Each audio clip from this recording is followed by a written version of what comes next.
কিয়ামতের দিন রাসূলুল্লাহ সাল্লাল্লাহু আলাইহি ওয়াসাল্লাম থাকবেন সবচেয়ে ব্যস্ত।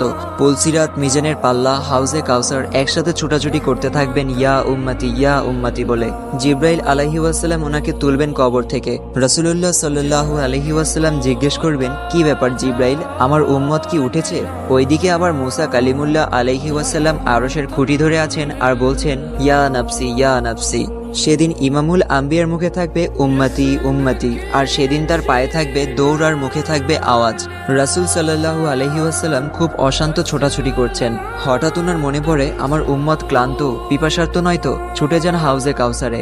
হ্যাঁ, এই তো পিপাসার্ত উম্মত।